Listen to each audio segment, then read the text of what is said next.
नमस्कार दोस्तों। आज की कहानी है उपसंहार। वापसी के समय पृथ्वी के वायुमंडल में अंतरिक्ष यान की प्रवेश के समय जिस तरह का भयंकर घटनाक्रम हुआ वह अब इतिहास की बात हो गई है। नासा सहित संपूर्ण विश्व के लिए यह एक दर्दनाक घटना थी। कोलंबिया के पृथ्वी की कक्षा में पुनः प्रवेश के समय ही टूटकर गिरने के अनेक कारण बताए जा रहे हैं।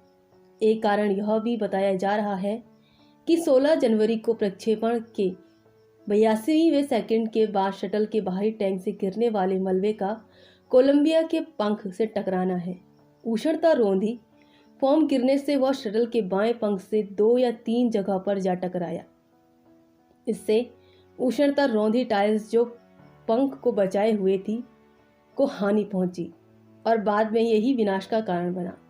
स्वतंत्र रूप से जांच कर रहे दल के प्रमुख नेवी के सेवानिवृत्त एडमिरल हेयरलॉर्ड गहमेन इस बात का पता लगाने की कोशिश में है कि प्रगति की गति बहुत ही धीमी होने का कारण कुछ समझ में आता है, क्योंकि शटल का मलबा एकत्रित करने में समय लगना स्वाभाविक है। अतः किसी ठोस निर्णय में पहुंचने में समय लग सकता है। इस बीच कल्पना और उसके 6 साथियों की दुर्भाग्यपूर्ण मृत्यु से व्यापक शोक की लहर धीरे धीरे कम होती जा रही है और यह चिर सत्य सामने आ रहा है कि इन सब के अभाव में भी जीवन आगे बढ़ता जाएगा। उसके पति सहित बहुत से लोगों को सांत्वना देते हुए यह विचार कि कल्पना की मृत्यु उस कार्य को करते हुए हुई जो उसका सर्वाधिक प्रिय था। बहुत दिनों तक पके पकाए भोजन, दूर दराज के मित्र संबंधियों के आने जाने तथा अंतरिक्ष कार्यालय के कर्मचारियों से संपर्क के बीच प्रारंभिक शोकपूर्ण आवेग कुछ हल्का पड़ने लगा। जेपी ने रॉक ग्रुप के इयान गिलन द्वारा संपोषित वेब ब्लॉग में लिखा, बौद्धिक दृष्टि से हम सब समझते हैं कि क्या हुआ। भावुकतावश हम उन छिन्न भिन्न तत्वों को जोड़ पाने में असमर्थ हैं। हम सब इसी में तुष्टि पाते हैं कि चालक दल वही कर रहा था जो उन्हें प्रिय था। उन सभी लोगों के साथ जिन्हें वे चाहते थे और आदर करते थे, उनका अंत बहुत ही आकस्मिक रूप में हुआ। उसकी छाप लंबे समय तक भावी पीढ़ी के लिए प्रेरणादायक सिद्ध होगी।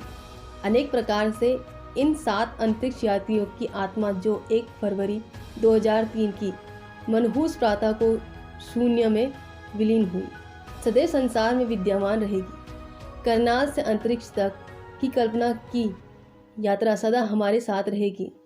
उस दुर्घटना या उसके बाद आकाश में उसकी भस्म बिखरने, अस्थि विसर्जन के बाद भी उसका अंत नहीं हुआ था। वह असंभव को भी संभव बनाने की अपनी योग्यता के कारण हम सभी के दिलों में जिंदा रहेगी। यद्यपि उसने सामान्य देशवासियों की भांति अनेक विपदाओं को झेला। सन 1961 में जन्मी उस युवा लड़की के सामने कोई आदर्श व्यक्तित्व भी नहीं था जिसका वह अनुसरण करती। उसने किसी प्रकार के पूर्वग्रह या अपनी शारीरिक दुर्बलता को अपने लक्ष्य में बाधक नहीं बनने दिया। उसका यह दृढ़ विचार कि पुरुषार्थ का कोई विकल्प नहीं। यदि आप किसी बात में विश्वास करते हैं तो अवश्य आपको उसमें सफलता प्राप्त होगी। इसे दूसरी तरह से कहें तो उसका जन्म हुआ जीवन सामान्य जैसा ही था, किंतु उसकी उपलब्धियां असामान्य थीं। इसी कारण वह विशिष्ट मानी गई। भावी पीढ़ियों के लिए आदर्श व्यक्तित्व अनेक प्रकार से ही यही उसकी विरासत है। इंडिया टुडे को दिए अपने अंतिम साक्षात्कार में उसने अपनी उपलब्धियों के विषय में यह वाक्य समाहित किया था, निरंतर प्रयास करना अन्य कारण भी होते हैं। अन्य बातों के लिए पढ़ने, घूमने व खोज करने में हमारा कार्य क्षेत्र बढ़ जाता है, किंतु यात्रा में और भी अनुभव जुड़ जाता है।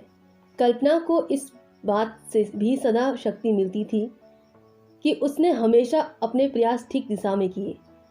उसे अपने आसपास के सामान्य लोगों से ही प्रेरणा मिली। वे लोग जिन्होंने अपना सब कुछ दे डाला, फिर चाहे उसका कार्य कितना भी जरूरी क्यों न हो। उसके प्रति उसके अध्यापकों का लगाव, अपने छात्रों पर पूरा ध्यान केंद्रित करने की भावना देखकर ही उसे प्रेरणा मिली। उसी प्रकार उसके माता पिता का भारत विभाजन के बाद अपने आप को विस्थापित के रूप में संघर्षपूर्ण जीवन व किसी प्रकार स्वयं को स्थायित्व देने के लिए परिश्रम करना भी उसके लिए प्रेरणा के स्रोत थे। उन सभी लोगों ने जिस तरह से लगनपूर्वक और निर्बाध गति से जीवन चलाया, उससे भी उसकी यात्रा प्रेरक सिद्ध हुई। उसने उन्हीं गुणों को अपनाया, निरंतर प्रयास करते जाना तथा साहस। जैसा कि शॉकल्टन और मैथीसन जैसी खोजी व्यक्ति की कक्षाओं में दिखाई देता है। एक और गुण जिससे वह सबकी प्रिय भाजन बनी, जो बहुत से लोगों को प्रेरित करेगा, वह था उसका निर्भीकतापूर्वक जीवन जीना। वह आने वाली समस्याओं का दृढ़ता से सामना करना जानती थी। प्राय जो भी कल्पना से प्रभावित रहा, वह उसके साहस व जोखिम उठाने की प्रवृत्ति के कारण, जो उसके स्वभाव में समाहित होकर जीवन के अंग बन गए थे। जैसा कि उसके एक मित्र अकूफ ने उस दुर्घटना के बाद वेब पृष्ठ पर लिखा, कल्पना के लिए जो शब्द उसने एमी को था उसे दिए ऑटोग्राफ में लिखे, वे उसके स्वभाव को ही चरितार्थ करते हैं। साहसपूर्ण मनोवृत्ति, वह सदा नई जानकारी, नए अनुभव, नए चमत्कार करना चाहती थी। उसने अकूफ के पुत्र डेविड को लिखा, सितारों तक पहुँचो। सारे विश्व के बच्चों के लिए यही उसका संदेश था। अपने विश्वास के धरातल से आगे बढ़कर चलो, तभी असंभव को संभव बनाया जा सकता है। साथ ही अपने समाज को बदलने में कुछ देने की प्रवृत्ति को यथावत बनाए रखने की उसकी स्वाभाविक इच्छा थी। इसी भावना ने उसे न केवल करनाल के अपने पुराने स्कूल के बच्चों की सहायता के लिए अनुप्रेरित किया, अपितु दुनिया भर के अन्य सुयोग्य व्यक्तियों को भी मदद दी। इसी भावना के अंतर्गत उसने अपनी पहली उड़ान के स्मृति चिन्ह अपने अध्यापकों आदि को भेजे थे। उसकी इसी प्रवृत्ति को जीवित रखने के उद्देश्य से उसके परिवार ने मॉन्टेसू फाउंडेशन, पोबा 5893 7, ह्यूस्टन, टेक्सास 7725 अमेरिका की स्थापना की है। जेपी के शब्दों में, इन फाउंडेशन का मूलभूत उद्देश्य प्रतिभावान नवयुवकों व युवतियों को, जिन्हें धनाभाव के कारण उच्च शिक्षा से वंचित होना पड़ता है, विश्वविद्यालय स्तर की शिक्षा प्राप्त करने में सहायता करना है। उसके लिए विश्व के किसी भी भाग से आवेदन पत्र भेजा जा सकता है। दूसरा उद्देश्य है नैसर्गिक वातावरण को बनाए रखने के लिए भूमि की खरीद, जैसे कि घुमंतू पक्षियों के परंपरागत निवास क्षेत्र आदि को अपने स्वामित्व में लेकर उनके उपयोग के लिए छोड़ना, जो दार्शनिक सैनिका के शब्दों में साकार होता है। मैं एक कोने पर बैठने के लिए पैदा नहीं हुआ, सारा विश्व मेरा घर है। यही संबंध था जिस पर वह अंत तक विश्वास करती रही। भारत में जन्मी किंतु एक अमेरिकन बनकर अंतरिक्ष में मृत्यु को प्राप्त हुई। वास्तव में एक विश्व नागरिक, जैसा कि उसने इंडिया टुडे को दिए अंतिम साक्षात्कार में कहा। जहाँ तक मुझे स्मरण है, मैंने उस संबंध को अनुभव किया और पृथ्वी के प्रति स्वयं को सेविका के रूप में देखा, न केवल पृथ्वी के अपितु संपूर्ण विश्व के प्रति। धन्यवाद दोस्तों। तो ये था कल्पना चावला सितारों से आगे किताब का अंतिम पाठ, उपसंहार। आशा है आपको यह किताब की कहानी पसंद आई हो।